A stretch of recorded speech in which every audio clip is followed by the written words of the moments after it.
Special education has been the focus of a lot of attention over the past few years in Vermont, and probably the most important portion of the special education discussion is considering the IEP, the Individual Educational Plan.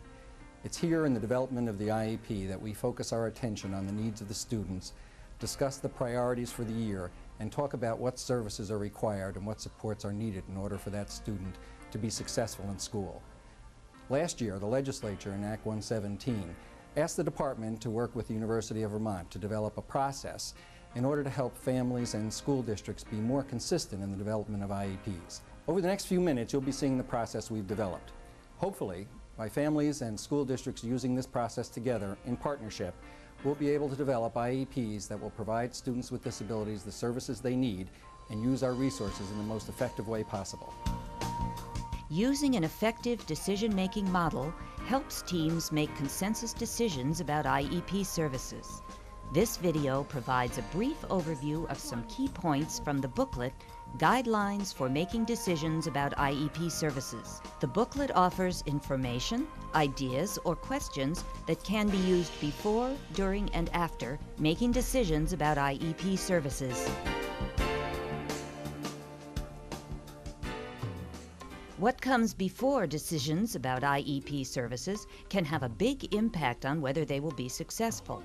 When a team operates effectively, its success can often be traced back to good preparation. The first step is understanding the background and legal context from the Individuals with Disabilities Education Act, known as IDEA. This information is well known to some members and less familiar to others. The following are some key definitions and related information.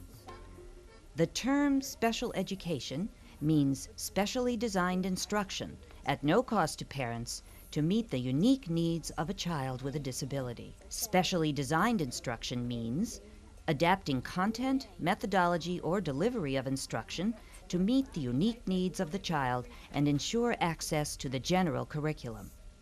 At its heart, special education refers to the individualized ways we provide instruction to students in an effort to respond to unique learning characteristics resulting from their disability.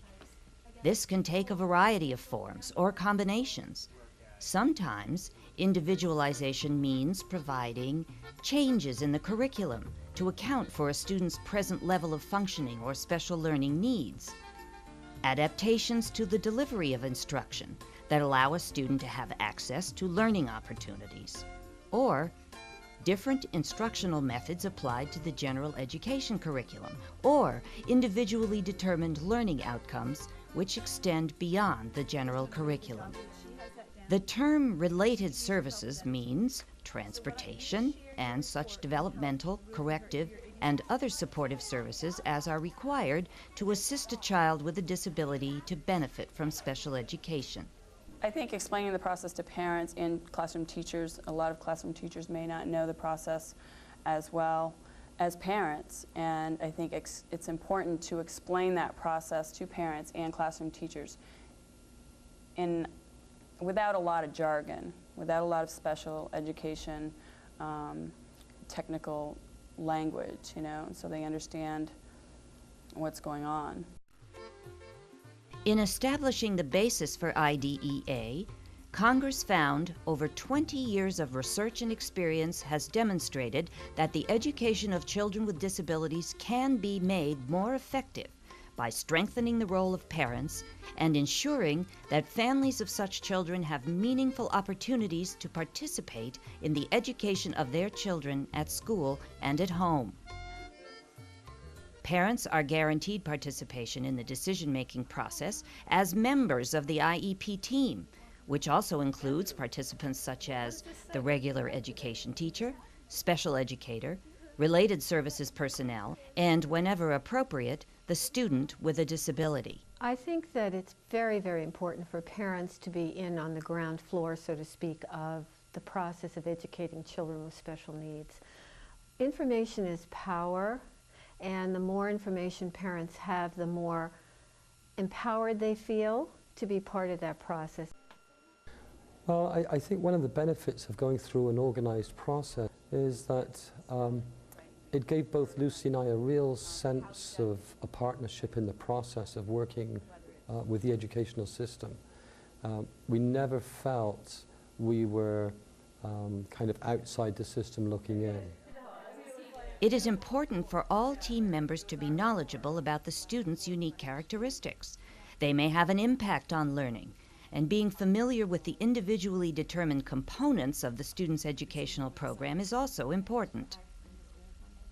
Teams also should learn about the context and be aware of existing programs, services, and placement options along the continuum. It's vital to recognize that this is not a decision point for the IEP team, but rather is a fact-finding activity. The IDEA begins with a presumption that the regular class with supports is the starting point for the educational placement for all students with disabilities before more restrictive alternatives along the continuum are considered. That's why it's vital for team members to have a thorough understanding of contextual information about options available to students, including the classroom students with disabilities would attend if they were not considered disabled. All decision-making models are based on underlying assumptions and values. Sometimes these are clearly understood and agreed to by team members. When they are unclear or conflicting, it is problematic because they increase the probability that people will be working at cross purposes, sometimes without realizing why. I think there's a risk sometimes that people think that more is better, and that the more services we can provide, particularly with kids who have really extensive needs, that might be the better route. In fact, many times that's perhaps the poorer route, in that many of those services, especially if they're upfront services, taking time away from other activities, can be very disorienting to a child. So if we know what our goals are for that child and have established our priorities, we're less likely to make the mistake of fragmenting that child and the services to the child. It's so important to know the child. It's so important to see the whole system as revolving around Andrew and what Andrew's needs are. And we've always had that as a lens that we've used to look at the whole process. And it can be all too easy to look the other way, to think, well, I'm entitled to this, and this, and lose sight of the fact that maybe the child doesn't need all of those things. The quality and impact of the group's decisions are based in large part on developing a shared framework consisting of a team's common set of beliefs, values, or assumptions about education, children, families, and professionals.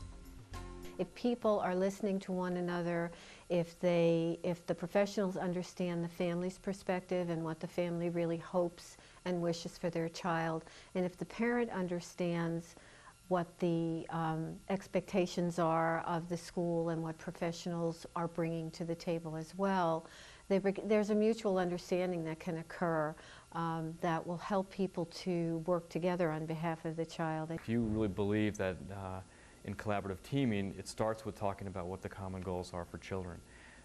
And it isn't deferring to a special educator or deferring to a parent or deferring to a regular educator or deferring to a principal what they think is important. Everyone needs to be at the table talking about what everyone feels important, and there's going to be disparate views at times, but the goal of any process, I think, is to bring people to a consensus and a willingness to work toward common goals.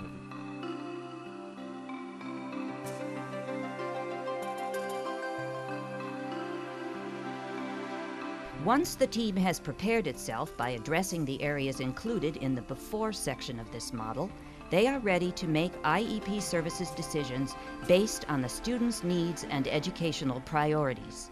Supports are documented as special education only when the intensity, frequency, or combination of supports reaches a level that the IEP team agrees extends beyond what is provided by the classroom teacher, the educational support system, or a Section 504 plan. Here are some questions for the team to consider when making decisions about special education services. Does the student require ongoing changes to the content or scope of the general education curriculum? For example, less or more content at grade level or content at a different grade level? Does the student benefit from typical instructional approaches used in the regular classroom? What other instructional methods have worked well for this student in the past? What adaptations to the delivery of instruction does the student need to pursue his or her IEP goals or identified parts of the general education curriculum? Do proposed adaptations to the delivery of instruction or different instructional methods help the student fit in and be a member of the classroom, or might they cause the student to stand out in negative or stigmatizing ways? Did the IEP team consider transition services as appropriate depending on the age of the student? Does the frequency, intensity, or combination of services being suggested as special education extend beyond what can be provided through the general education classroom, educational support system, or a Section 504 plan? Once the type of special education supports have been agreed to, the team needs to determine how much time will it take to prepare for and implement them? Which team members will be responsible for planning and implementing them? What kinds of information will the team collect to determine whether the supports have been successful? For some students with disabilities, special education alone is not sufficient for them to receive an appropriate education. For these students, related services are essential. The team needs to ask vital questions about the need for each proposed related service. So the process really provides, some procedural sort of safeguards that we put in place so that all teachers can follow those, so that all kids have equal access to the services that are available here in the building. First, the team should consider whether a proposed service is educationally relevant. Educational relevance exists when a proposed service can be explicitly linked with a component of the student's educational program. Next, the team should clearly understand its purpose. Sometimes the purpose of providing a related service is to select equipment, make adaptations, transfer information and/or skills to others, be a resource or support to families, or apply skills specific to the professional discipline. Finally, the proposed service also must be educationally necessary. Here are some questions that can be asked to help establish educational necessity. Will the absence of the service interfere with the student's access to or participation in his or her educational program this year? If the team answers yes to this question, the service under consideration probably is educationally necessary. If the team answers yes to any of the following questions, the service under consideration probably is not educationally necessary. Could the proposed service be addressed appropriately by the special educator or classroom teacher? Could the proposed service be addressed appropriately through core school faculty or staff? Has the student been benefiting from his or her educational program without the service? Could the student continue to benefit from his or her educational program without the service? Could the service be appropriately provided during non-school hours? Does the proposed service present any undesirable or unnecessary gaps, overlaps, or contradictions with other proposed services? I think the concepts of relevance and necessity are extremely important in making decisions about related service. And when we've applied those in team discussions, I think they really have brought us to the point of making a correct decision about whether related services should be in place or not. I think in the absence of those factors in a discussion, what usually happens is that people try to answer the question, would it be helpful for a student? And almost always the things that we can think of to do would serve some helpful purpose. But I don't think that's the intention of IDEA around related services, and I don't think that it's a correct use of educational funds. Well, the two concepts of relevance and necessity, I think, are absolutely critical to the development of a good IEP decision-making process. But again, the key is really understanding Andrew, really knowing what Andrew is all about. where his strengths are, and so on. And what we've done in the process, we only really selected those services that were truly relevant to what he was struggling with at the time.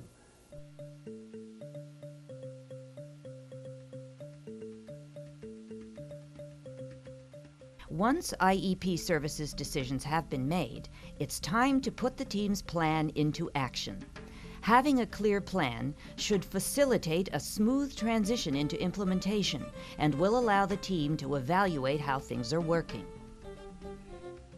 The process with this child, the particular child we're speaking about, is very successful. And why is it successful? Because the parents have had choices.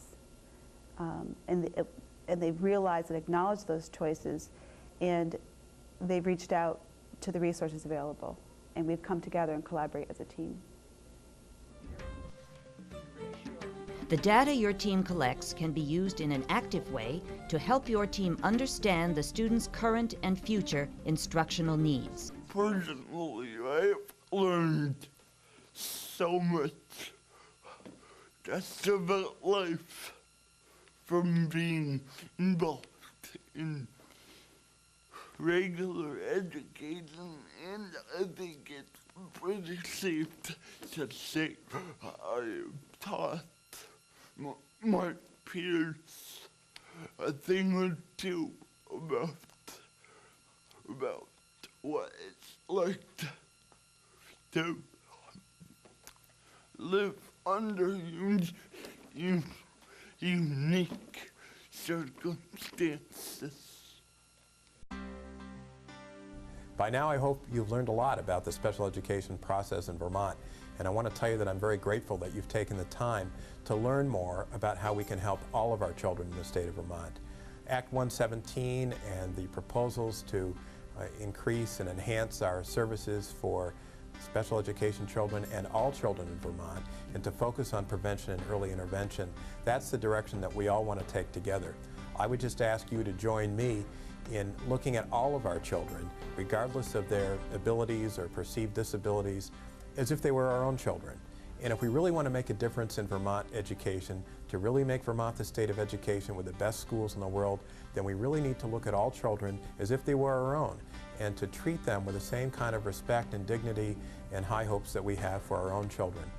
And I know that working together, parents, educators, outside agencies, all of us working as a team, we can extend our family to help all of our children meet the challenges for the future. Thank you. For a copy of the Guidelines for Making Decisions about IEP Services booklet, please go to our website.